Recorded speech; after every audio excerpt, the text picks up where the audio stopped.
National Herald का मामला इन दिनों तूल पकड़ता नजर आ रहा है, क्योंकि इनमें कांग्रेस के दो दिग्गज नेताओं का नाम सामने आया है, जिसमें अगर बात की जाए वर्तमान से रायबरेली के सांसद राहुल गांधी का भी नाम आया है।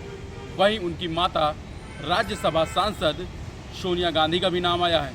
आपको बता दें कि ईडी ने एक ऐसी चार्जशीट दाखिल की है जिसमें ये साफ तौर से देखा जा सकता है कि 7 ऐसे लोगों को प्रति चार्जशीट दाखिल की गई है जिसमें उनका नाम आया है।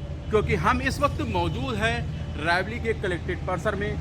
बात की जाए इंदिरा गांधी या फिर सोनिया गांधी की या मौजूदा समय के सांसद राहुल गांधी की, चूँकि उनका जो है नाता यहाँ से काफ़ी पुराना है। आखिर ये मामला सुर्खियों में क्यों आया, ये भी मैं आपको बता दूं। नेशनल हेराल्ड केस में ईडी ने राहुल गांधी सोनिया गांधी के खिलाफ जहां एक तरफ चार्जशीट दाखिल की है, वहीं दिल्ली के राउज एवेन्यू कोर्ट में इस मामले को लेकर 25 अप्रैल को सुनवाई होनी है। अगर बात की जाए तो आखिर में ये नेशनल हेराल्ड केस क्या है, इसकी भी आपको मैं पूरी बातें बताता हूँ। प्रवर्तन निदेशालय की टीम के द्वारा ये इसकी चार्जशीट दाखिल की गई।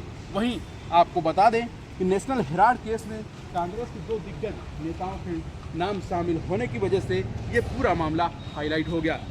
ईडी ने लोकसभा के नेता प्रतिपक्ष राहुल गांधी, राज्यसभा सांसद सोनिया गांधी व ओवरसीज कांग्रेस के अध्यक्ष सैम पित्रोदा के खिलाफ आरोप पत्र दाखिल किया है। इस मामले में 25 अप्रैल को जहां सुनवाई होगी, जैसे ही मुद्दा सामने आएगा तो सियासी पारा परवान चढ़ने लगेगा। कांग्रेस ने केंद्र सरकार को बदले की भावना के तहत जहां ऐसा करने का आरोप लगाया है, वहीं इस पूरे मामले को लेकर ईडी के जितने भी मुख्यालय हैं देश भर में, वहां पर कांग्रेस के पदाधिकारियों के द्वारा प्रदर्शन किया जा रहा है।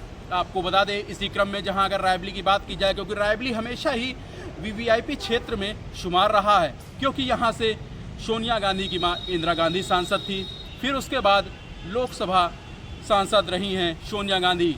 अब सोनिया गांधी के राज्यसभा जाने के बाद उनके बेटे राहुल गांधी मौजूदा समय में लोकसभा के सांसद हैं।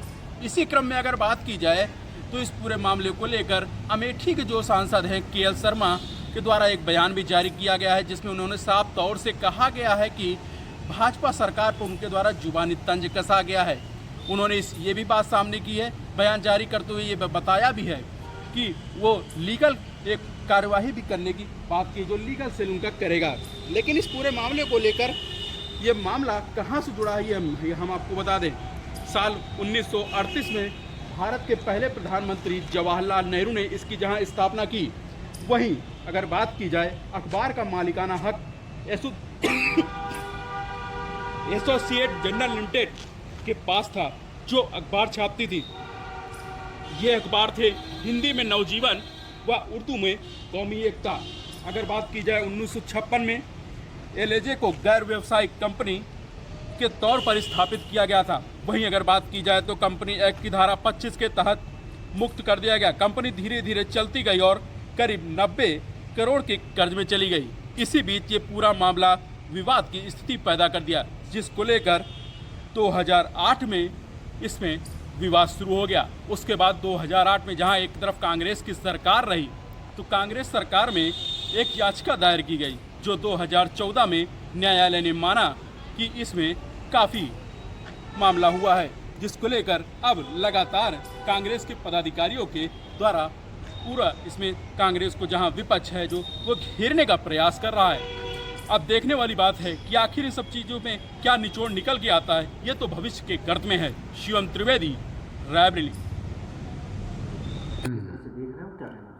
नहीं, ये कंटिन्यू केस तो चल ही रहा था। उन्होंने क्योंकि ये चार्जशीट फाइल किया है, अब केस चलेगा तो हम लोग लीगल जो मेजर हैं वो लेंगे हम लोग। लेकिन ये केस में कोई दम नहीं था कि इसको क्लोज़ कर चुके थे, उसके बाद इन्होंने फिर से उस केस को उभारा है, तो हम लोग लीगल लड़ाई लड़ेंगे, अपना जवाब देंगे कोर्ट के अंदर।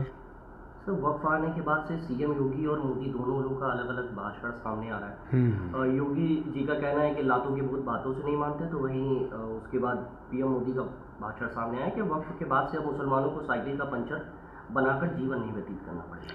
देखिए, मैं कहता हूँ कोई भी बिल लाओ पास, क्योंकि मेजॉरिटी है, आपने पास करा लिया, लेकिन जन भावना के अनुरूप ही मतलब काम होना चाहिए। आप जो अगर वो कहते हैं कि उनको मोदी जी ने ये बोला है कि ये माइनॉरिटी के हित में है, तो फिर माइनॉरिटी को कॉन्फिडेंस में लेके ही करते।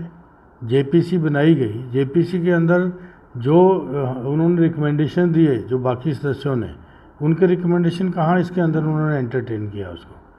तो अगर ये इतना ही अच्छा बिल था तो फिर सड़कों पे अब प्रदर्शन क्यों हो रहे हैं?